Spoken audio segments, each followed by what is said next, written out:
En este video vamos a brindar una breve introducción al concepto de abordajes transdiagnósticos.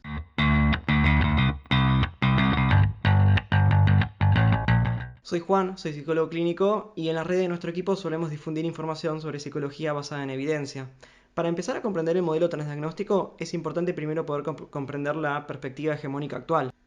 Hoy en día el sistema predominante en salud mental es el sistema categorial, como lo es por ejemplo el DSM. Desde esta perspectiva se distinguen diferentes trastornos de salud mental centrándose en las características específicas de cada uno de estos trastornos para poder diferenciarlos entre sí. Es un sistema categorial, lo que significa que para determinar si una persona cumple o no cumple con los criterios de un diagnóstico, se debe cumplir con una serie de síntomas, y si uno cumple o si uno presenta la cantidad de síntomas adecuadas para cumplir con este diagnóstico, se determina que esta persona cumple con los criterios entonces.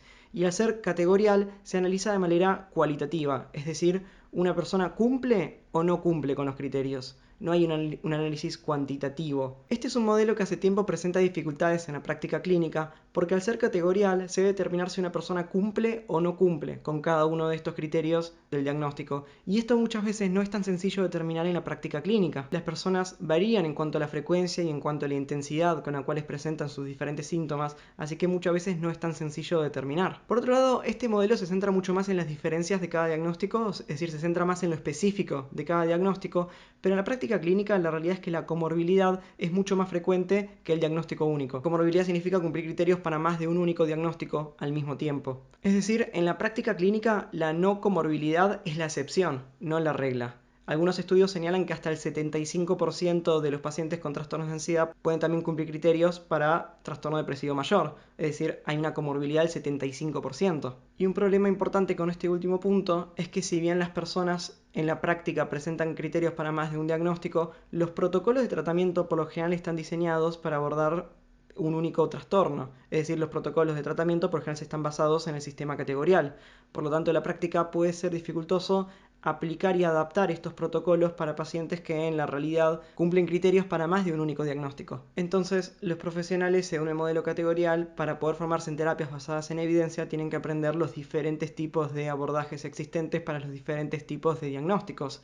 Esto es algo que es muy difícil porque requiere aprender una cantidad muy grande de abordajes diferentes y también es costoso, justamente porque no está centralizado el aprendizaje, sino que son diferentes tratamientos para aprender. Habiendo aclarado eso, podemos empezar a hablar ahora de cuál es la perspectiva transdiagnóstica. La perspectiva transdiagnóstica se centra justamente en cuáles son los puntos en común entre lo que es desde el DSM o la visión categorial serían diferentes trastornos de salud mental.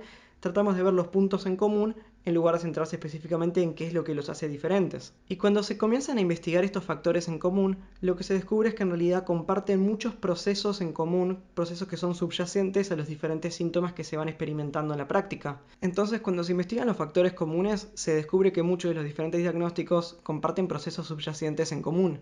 Y se encuentra también que estos procesos tienen un rol causal y un rol mantenedor en la sintomatología que las personas experimentan. Es decir, pueden mostrar diferente sintomatología, por eso desde un sistema categorial se puede identificar diferentes diagnósticos, porque hay especificaciones diferentes, pero los procesos comparten muchísimas similitudes. Y a este conjunto de trastornos que comparten los mismos procesos, Barlow los va a denominar como trastornos emocionales. Entonces, entre las características comunes que se encuentran en los trastornos emocionales, primero se puede identificar lo que se denomina neuroticismo, que se puede comprender como debido a vulnerabilidades genéticas y ambientales, la tendencia a experimentar en mayor frecuencia y mayor intensidad emociones displacenteras. Y esta característica del neuroticismo puede entenderse dimensionalmente, no categorialmente. O sea, no es decir que uno experimenta o no experimenta emociones displacenteras, sino que se parte desde un continuo, en donde en un extremo se pueden ubicar personas que experimentan con mucha frecuencia emociones displacenteras, en el otro extremo personas que no lo experimentan con mucha frecuencia, que suelen tener principalmente estabilidad emocional,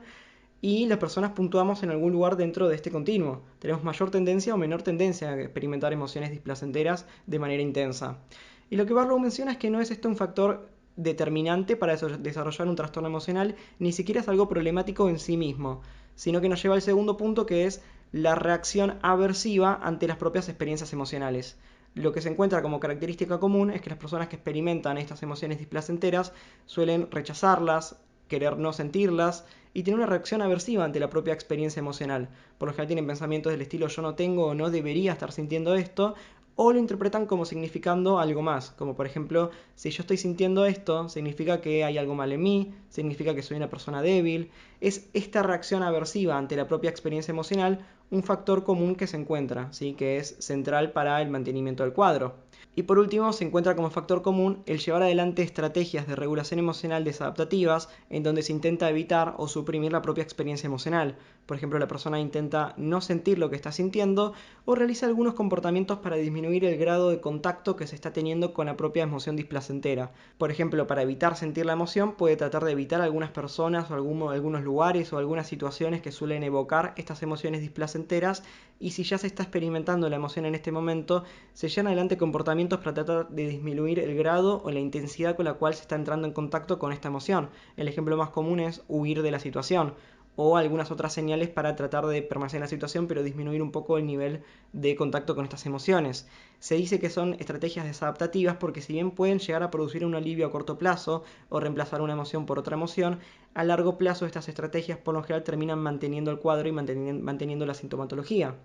Entonces, estos son 3 puntos en común en lo que Barlow identifica como trastornos emocionales, y es importante notar que son procesos y no son síntomas específicos. Estos procesos se pueden encontrar en cuadros diferentes con diferentes síntomas desde una visión categorial. Entonces, desde estas perspectivas que se van a diseñar algunos tratamientos con algunos protocolos muy específicos para abordar estos procesos centrales, ¿sí? Esto es un poco una introducción a lo que es una visión transdiagnóstica en salud mental. Si están interesados en saber un poco más sobre el proceso de tratamiento unificado de Barlow, nos lo pueden dejar saber en los comentarios para que profundicemos un poco más sobre este plan de tratamiento para abordar estos procesos centrales.